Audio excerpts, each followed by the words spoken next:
I had an idea about a libertarian argument for tariffs.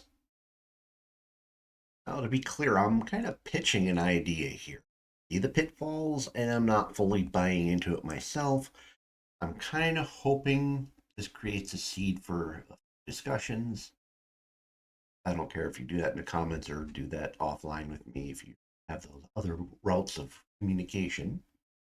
And a lot of this really comes down to a critical question. What is the purpose of your government? What is it you actually want it to do? Now, tariffs do spook me a bit. They have a bad connotation because of their past and our ideas on neoliberal free trade. Talking about tariffs in a positive way has kind of an old timey feel to it. It's almost like talking about the benefits of segregated drinking fountains. So, let's start with an example of invasion. As an individual in this country, we have the right to self defense.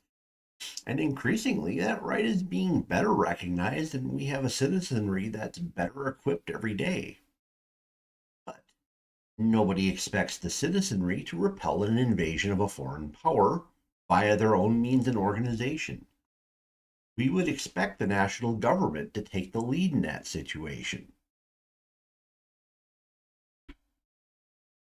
Things don't even need to be that dramatic. We don't expect individuals to stand up their own resources in the face of a large gang. We wouldn't expect the citizenry to be the sole means of thwarting groups of foreign saboteurs going around the country destroying things. So then, why do we expect an individual American to fend for themselves when their business has to compete against the weight of a foreign government? In this case, I'm specifically talking about foreign tariffs and foreign subsidies. So let's take Canada, for example. Canadian tariffs on milk were approximately 270% on cheese, 245% on raw milk, or not raw milk, but unprocessed milk. And butter was around 298%. And this is prior to Trump taking office.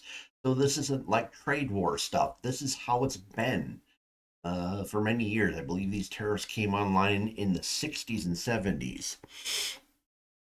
Now, Canada is clearly blocking our farmers from selling in Canada, while their farmers are allowed to freely sell here.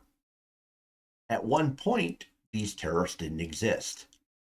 So one would assume there were US farmers selling dairy to Canadians, and then the next day, when those tariffs came into place, those sales would disappear due to the prohibitive size of them.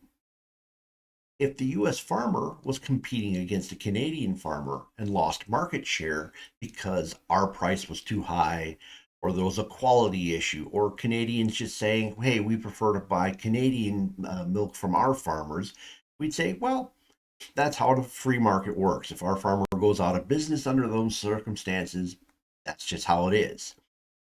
Yet, if the Canadian government deliberately uses its resources against these American farmers, we say, well, that's the free market too?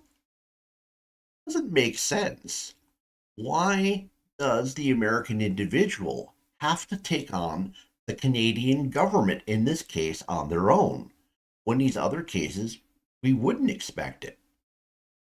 Now, if we imagine this were internal, if the United States were to pass a special tax on all dairy crossing over the Mississippi going east in order to protect eastern farmers from farmers that could produce more cheaply out west, we would cry foul in an instant.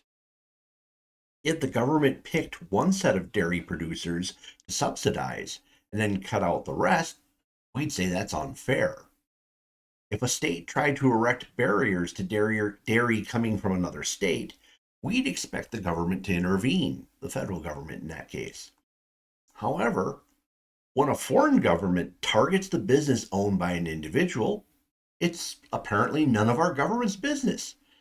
That's just free trade, too. Now, I do see tariffs having an obvious slippery slope. Now, if our government begins doing reciprocal tariffs to counter other tariffs, that's pretty straightforward. We can kind of see that. However, subsidies start getting more tricky.